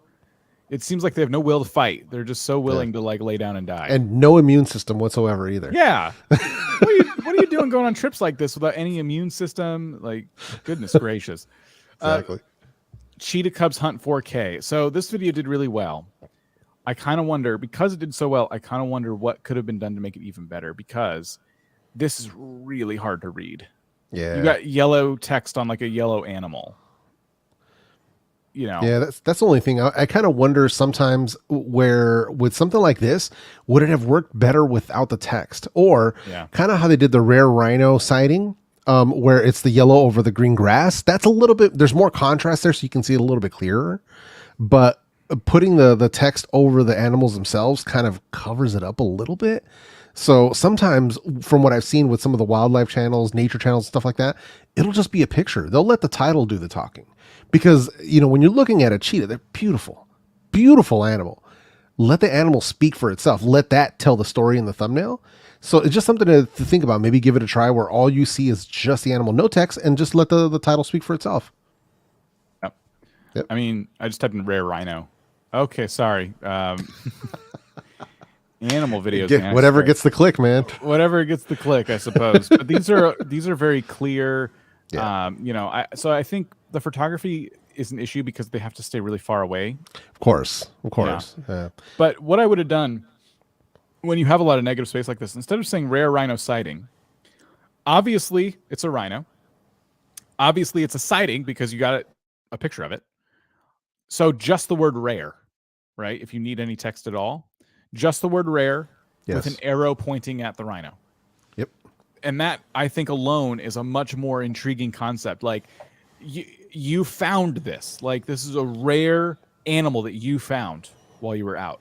So that's, and then, you know, baby rhino with mother, rare. So this is rare to see. And now people feel like, wow, I can't get this in a lot of places. You know, I got to check this out. Yeah. No, I like it. The traveling donkeys, man. It's they're actually in the chat. They said it's rare because there is only 12 rhinos in the Masai Mara. Wow. So yeah, I heard that. Yeah, no, for sure. So yeah, but I think that's it. I think there's just some subtle, very subtle little tweaks that you can make here to kind of improve things. Because here's the thing, and you know, I'm not going to try to like downplay you. Your success, you're showing that people are interested in this. You've already proven this by the amount of audience and the kind of views you're getting. So I think it's just going to be some little minor adjustments that need to be made. Simple, you know, just kind of simplifying some of this stuff to get it to pop a little bit more. And I think it could work in your favor. Like even like the guilty lion eats, just the way that kind of just stands there. 3 letters, lion cub hunts, lions of the Masai Mara. I think if anything, probably wouldn't need to have that in there because whenever we're putting text over the actual subject of the, like on top of the subject, it kind of just sort of ruins the image. So just keep that in mind. Sometimes it could be a little bit different. Then also this, the one on the far right, remembering the queen fig. There is an animal in there, but it's so tiny and it's in such a backdrop like this that if anything, I would have probably left the text out and I would have just punched in on the cat. Yeah. I would have too. I think, and then again, the yellow text on the yellow background. It's just like I think that you at least need to put like a black stroke or something around the text, something to make it pop if you're going to use text is definitely important. And we're just like nitpicking here. Your channel's been really good. Like you're getting a lot of like traction. We just want to see it get to that next level. For sure. I don't know what queen fig means as a layman. And that's another thing that's a bit concerning to me. Maybe that's searchable. And I look at your data and see if people are finding it through search that way. But what I might do instead is like the story of this leopard. And then you have the leopard in the tree and just an arrow pointing and no text, you know, and maybe, and because the video can kind of tell, like you're remembering Queen Fig, it sounds like there's a story there. So that's where I'm getting that from. So that might appeal to more people, you know. Yeah. But these are just some ideas. We're hoping we kind of inspired you here. This is a great channel. Yeah, really, absolutely. Really awesome. Congrats to you. Let's move on to the next channel, which will be a gaming one.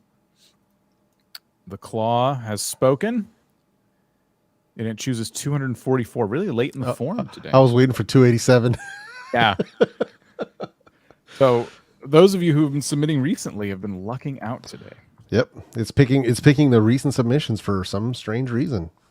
It's another Minecraft channel. Yep. Every gaming channel this week has been a Minecraft channel. All of the Roblox one from the beginning. Yeah. So they're streaming Hypixel. And then they got some Bed Wars. Looks like their streams they have a few people watching. I'm not sure how many concurrently, but the view count being the way it is, probably a few. I'm getting triggered here though. Yeah, me too. I'm getting heavily triggered here, Mr. Conquer YT. Wait, Jeff and I on our team are probably the most passionate when it comes to live streaming and like optimizing our live streams, I would say. I don't know if anyone on our team would disagree with that or not.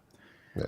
I am also triggered by the fact that you're not using custom thumbnails on all your streams. Let me give everybody some live streaming tips. And Jeff, I want you to chime in here as well. Of course. I think that's what we should do for this channel, though, because it is a Minecraft channel, but they are focusing on live streams, and I think we can help them out. Yeah. So if you are live streaming on YouTube or considering live streaming on YouTube, take the time to do a few things. One, plan out your stream. What I mean by that is you can play Hypixel. It's unpredictable when you get into these PvP servers with the highly competitive games, right? But this is where stakes come in again. Put some stakes on the table. Not literally, but figuratively. Put some stakes on the table whereby you are going to play 100 games of Bed Wars, for example. Or if you don't win, you have to, something. Right, like I don't know if you collect money on Hypixel or not. I can't really remember how that server is structured, but maybe you have to give away all of your main game money. Like, figure something out, or just what's the hardest game on there that you enjoy playing? Like, I'm going to beat this today.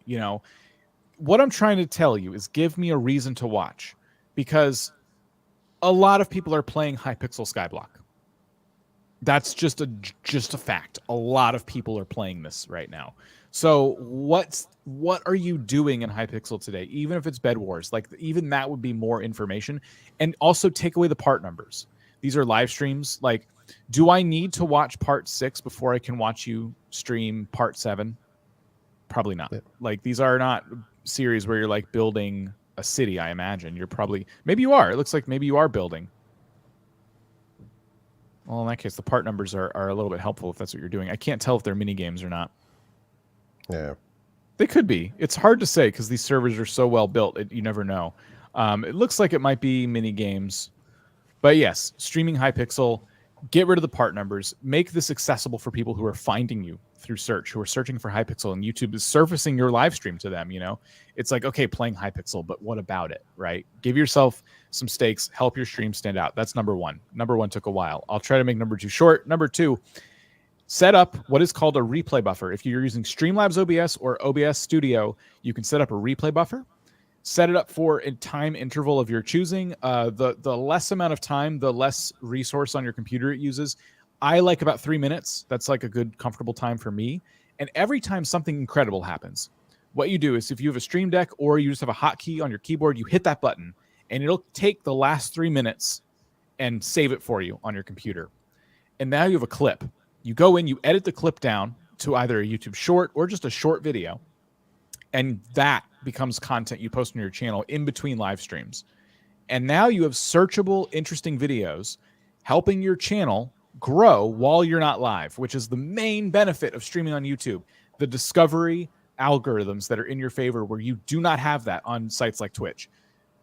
Use YouTube to its fullest advantage and take clips of your live stream and be posting those on the same channel in between your live streams, whether they're shorts or whether they're long form clips. I don't care. Either way, post those, because something that they're doing on YouTube right now is that while you're live, this hasn't come to desktop yet, but what it would look like if it did is this icon right here will have a red glow around it and it'll say live. And if you go on mobile, you can see this when channels are live now.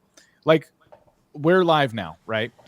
But this is the live stream. What I'm saying is any video. So Nate from Channel Makers, this is a video he posted, but if he was also doing a live stream right now, this icon would be red and it would say live, and you can go to his channel and watch that live stream he's doing. And that's where this advice is coming from. Yep. If you post enough clips and people start to enjoy your content while you're not live, next time you do go live, that's a lot of opportunities for those people to come check out your streams. And you're going to notice your concurrent viewership going up and up and up and up if you do this right. Yep. Sorry, anything to add? Those are my 2 biggest things. No, I mean, not necessarily. I mean, more than anything else, it's going to be what triggers me automatically is always going to be thumbnail wallpaper. Yeah.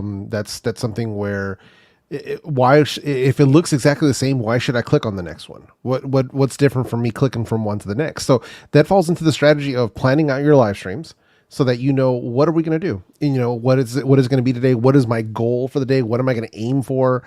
Come up with a thumbnail that's going to be unique to that stream. Come up with a title that's going to be unique to that stream, and roll with it that way. Give some differentiation, because right now, let's say I just landed on your channel, I have to go all the way back to part 1, and each one of these is 2 to 3 hours long. Like, there's nothing intriguing just playing Hypixel. Okay, cool. What happened?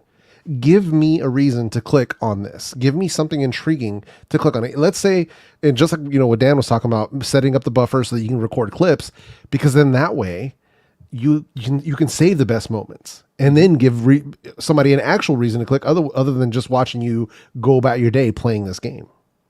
Yep. Anything funny, anything epic, you would clip it. Yep. And you would put it on your channel. If you're struggling, what I do is if I'm struggling to figure out a title and a thumbnail for that clip, but I feel like it's funny, I'll make it a short. I'll make it a YouTube short because the title and thumbnail matter so much less. But if I feel like, ooh, that's a funny moment, and I think I can give it a really intriguing title and thumbnail, then that becomes a widescreen video, even if it's only 30 seconds. It doesn't matter. Widescreen video, it's searchable or it's shareable because of its nature. But yeah, that's what I would be doing in between your uploads. You have a lot of content here. So start next time you stream, set up your replay buffer, get this set up right. I want to see a different thumbnail here. I want to see a stronger goal than just you playing the game. And this goes for anybody out there who streams. Like, these are things that apply to every channel. Doesn't matter if it's gaming, live streaming. Another thing too, Jeff and I have both had experience with this. People will go back and watch your old live streams. Yep. So if applicable, could you be putting timestamps in your live streams to help them out, to help the people who are watching after the fact? If in Hypixel you play Bed Wars and you play Sky Wars and you do these other games, maybe you break that up via timestamps. And that, again, takes some planning. So you know for the first part of your stream, you're playing game A, then later you're going to switch to game B and go. And when the stream's over, you go in and you look at the exact timestamps where you swap games, and that's your chapters. You know, yep. You put in that extra work. People will go back and watch your streams after the fact. So that's why the title and thumbnail, again, are so important. Yep. Whew. A lot of advice there. A lot of Minecraft channels today. Nothing wrong with that. We're past the 300 mark now with our claw here. So I'm going to put 310. That's 3010. 310. And it is going to be number 55 on the non-gaming form. Afraz Technology. And their channel focus is to gain 10 million subscribers. All right, lofty goals. Hope you don't get disappointed along the way. But I would say your channel focus is technology, judging by the name. Yep. I like the logo. That's kind of cool. Mm-hmm. Afraz Technology. So you look like a relatively young creator, making tech videos here. An amazing YouTube thumbnail. Oh, okay, so we're talking about YouTube thumbnails.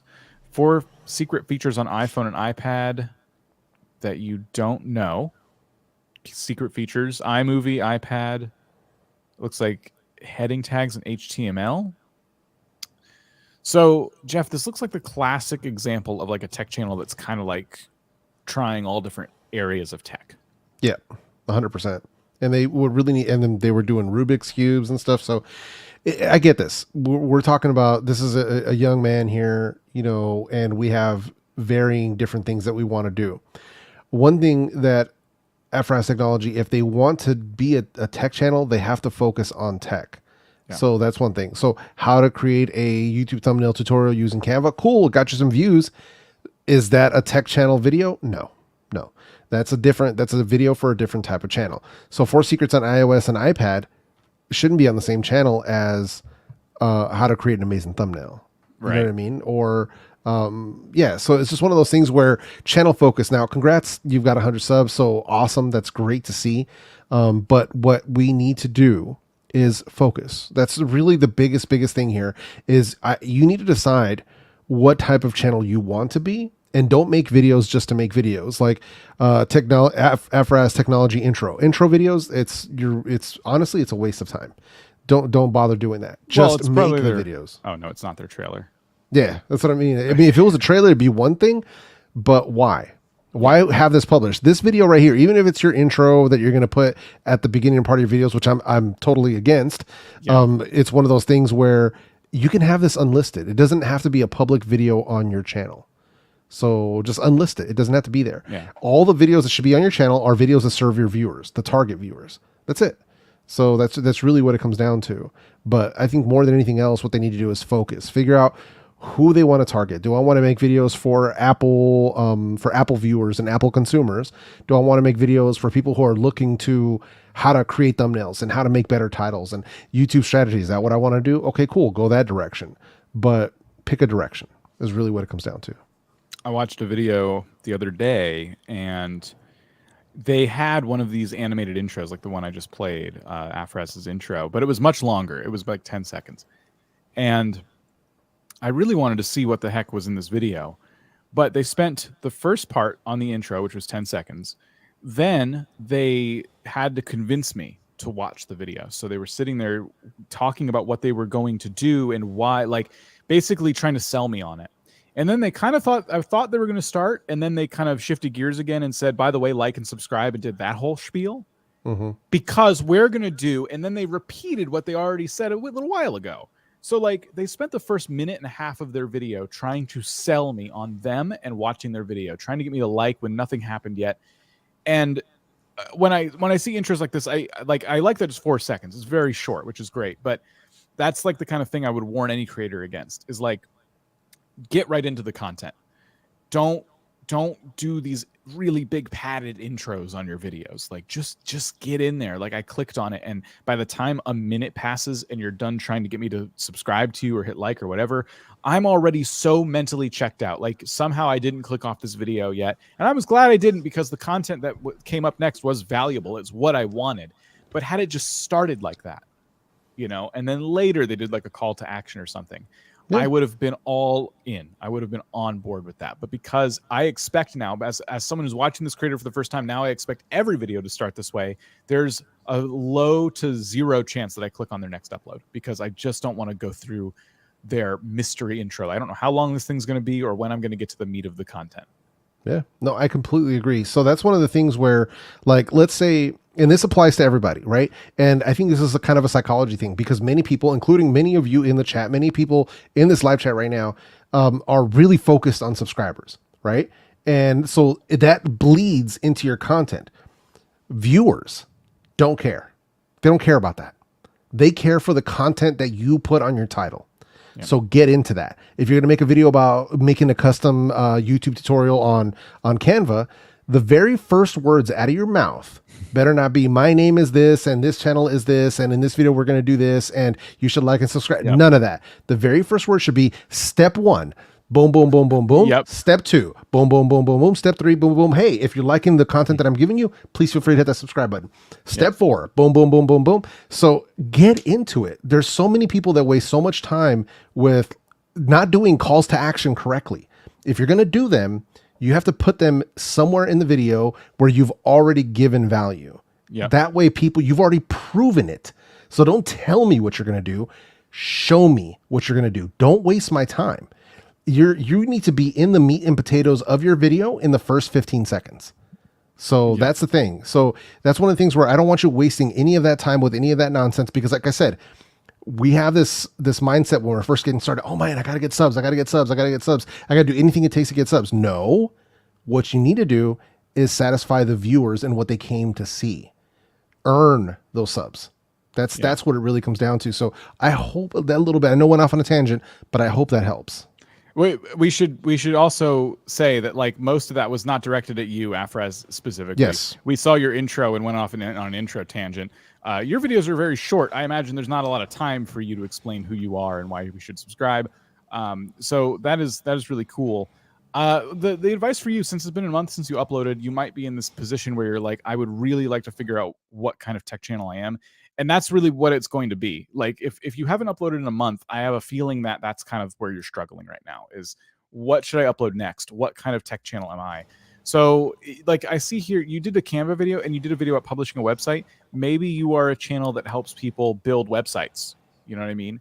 Or maybe you have access to a lot of iDevices and you can cover different aspects of iOS and things like that in depth. But it's going to take a strong focus in this space.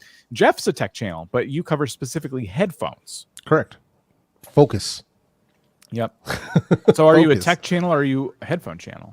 So I'm in tech, and I'm in audio, and I'm in headphones, and I'm in true wireless earbuds. So I'm about 4 degrees niched into the content that I'm making, but that's on purpose because I know who I'm targeting. I know who I'm aiming for, and I'm making videos for that person and giving them value. And the result of that is winning in multiple ways, not just subscribers, not just views, but it's it's very rewarding both for me personally because I love what I'm doing, but secondarily creating a community of people who like the kind of stuff that I'm talking about. Yeah. So that is how deep into this you can get. All right. Looking back at our gaming forum here, let's get another gaming channel in there. We got time for more. Number 69, Everybody Giggle. As I pull up channel number 69, which is Go to Pinap. All right, 300 subscribers. Congrats, by the way, Afro's on 100 subscribers, breaking 100 subscribers. That's really awesome. Go to Pinap or got ow Pinap, one or the other. I'm guessing it's the way you spelled it here. Go to Pinap. So it's a Pokemon Go channel, 300 subscribers. Really strong start here in terms of banner, avatar, focus. Look at that. So PvP battles win with derp. Okay. So we're showing some PvP battles. Huh? I like what I'm seeing. Yeah. How to evolve Eevee in Pokemon Go without the name trick. See, oh, it's so close. Yeah. It's close to what you're talking about. How to evolve Eevee without the name trick in Pokemon Go. That was your title because it got truncated. The most interesting part of your title got cut off. This is what you want to avoid with titles. This is why titles can be too long. Also, I know on TikTok that it's important to put hashtags in your title. That is not a YouTube thing as of right now. I don't know if it ever will be. And I will eat my words if it is, but I would take these out of your title because it's just making it unnecessarily long. But in saying that, understand there is a risk that YouTube could always change. Shorts are very new.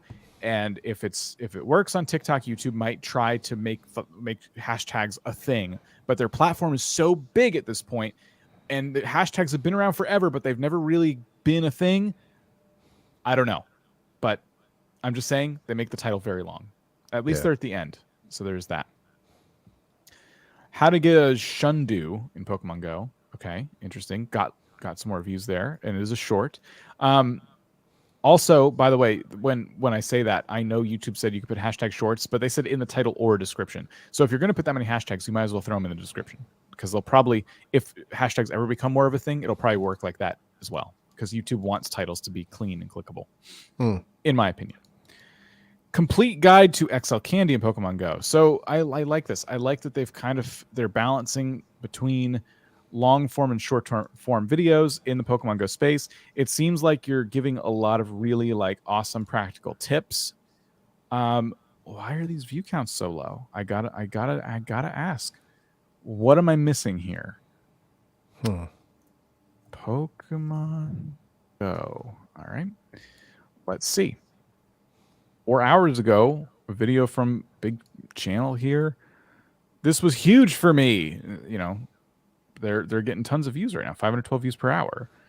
6 hours ago. So Pokemon Go as a niche is of interest right now. There's a lot going on. But you know what's different about these thumbnails is we're looking at 3 different creators. And now these are the top creators in the space right now. Granted, okay, I will give them that. But every one of them is non-specific in their title.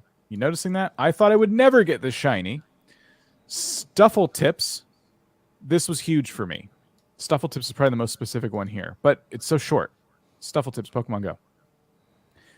So a lot of intrigue. This game is about collecting Pokemon, as most Pokemon games are, but in Pokemon Go, it's a whole nother level because there's different events and where you live and things like that kind of change things up for you. So maybe you could be practicing a little more intrigue in some of your videos. How to efficiently manage your team. Also, or item bag, sorry. Also, I would say your all caps titles might be a bit of a turnoff considering what's working in the space right now. I just clicked back a couple times. Pokemon. If you want to see this, there's also an example of a different channel that's doing something similar to what you're talking about, but they're not Pokemon. They're doing it with Genshin, but it's a channel that I had work with. And if you want to look them up there, it's all one word. It's called Genshin Guide. And it's all one word. Oh, well, maybe that'll still come up, channel.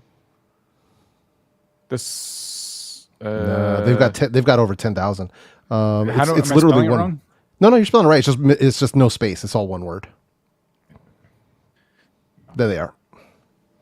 So I just want you to take a look at their titles. I mean, thumbnails are on point, but the titles: can you earn 25 in 24 hours? If I die, I roll 100 times. 5 tips every player. It's like, so you start looking at this stuff. One huge mistake you need to stop instantly. So Yeah. just to give an example of some like master title writing for this stuff is just, but they're doing this with Genshin. Yeah. So, but there's no reason why you can't do this type of concept where we're adding those stakes with Pokemon and with Minecraft and with other channels. Yeah. So, I mean, do you feel like this kind of titling is earned over time? Like, for example, going back to the Pokemon Go videos we were just looking at. This was huge for me. I mean, when you have 248,000 subscribers and you've built up this like loyal audience, and you have all that early data of people clicking on your video, watching it through, YouTube's like, I'll share this with some new people, sure, but you got to build this up first, right? Like, you starting out on YouTube in any niche, it's going to be hard, I think, to say this was huge for me, right, when no one knows who you are. Correct. You know, and that goes for all titles like that. So you could be, you could need to build this up, but you do have our hero channel here does have a start in terms of like their audience, right? I cannot hit the back button enough to find this channel. You are getting, so you have 300 subscribers. You could play with it a little bit, but maybe what it is that you're doing these battles like with these Pokemon, like or these might be user names, and it's just something about the searchability isn't there. Sustainability week event details, like, could you be a little more specific or non-specific, like 5 tips for sustainability week? You know what I mean? Like make the value a little more clear in these titles and thumbnails to get you some searchable content. And as your channel grows, you can start playing with those more intriguing titles that have no business showing up in search, but that overall are just like, oh, whoa, okay, I need to know what happens. I need to know the story. Mudkip Community Day tips and tricks. And again, I do feel like, considering how often you've been doing this and how great these thumbnails look to me, maybe, I mean, there's a lot of elements in these. You might tone them down a little bit, but overall, I think it's a good start. It might be the all caps too. When everything is all caps, nothing may as well be all caps. You've made every word too impactful. It's kind of, it makes it harder to read. This is just my personal opinion, but I've been seeing a lot of people use no caps, not even like proper sentence structure. And then when every word is lowercase, that uppercase word really stands out if you made one all uppercase. So play around with, I mean, even details like that. But yeah, this is a niche that I feel like is really popular. I feel like you're making a lot of content. You're playing with shorts. You're doing a lot of things right. I think the pitch of these videos might just be a little bit off. There's just something about these videos that just isn't targeting that audience that you're trying to target. It's missing the mark. Yeah. Something in the packaging. Yeah, it definitely is. But best of luck to you. That was definitely a head scratcher there, that channel. A little bit. Jeff, I want to thank you for your time today. I want to thank all of you for being here. That was awesome. We've just completed 2 hours of audits, and tomorrow we'll be live as well. I have not set up that stream yet, but it will be live at the same time. This one went live 2 p.m. Eastern. We'll be talking about getting you some subscribers. You'll have an opportunity to ask questions. We'll show you some cool tools that can help you out. So be sure to join us tomorrow. And yeah, Jeff, you want to say goodbye to anybody? Well, let's see here. Who do we got? We've got Hybrid X in the chat. What's up, man? So everybody have a good day. Good rest of your day. Good rest of your evening. Good rest of your morning, since we got people watching from all over the world. Who else do we have? We have the Hylian Dude. So goodbye to you. We also have Mr. Munbin. Goodbye to you. And Lockdown Life. Goodbye to you as well. Goodbye to TF Brit. Goodbye to Altitude Flips. Carl and the Music Creature. I like that name. Genius Starts, goodbye to you. And how about Always Streams? We hope our streaming tips helped you out earlier. Goodbye to you. Goodbye to everybody. We will see you back here tomorrow at 2 p.m. Eastern. Yeah, have a great rest of your day as I look for the outro, which is right here.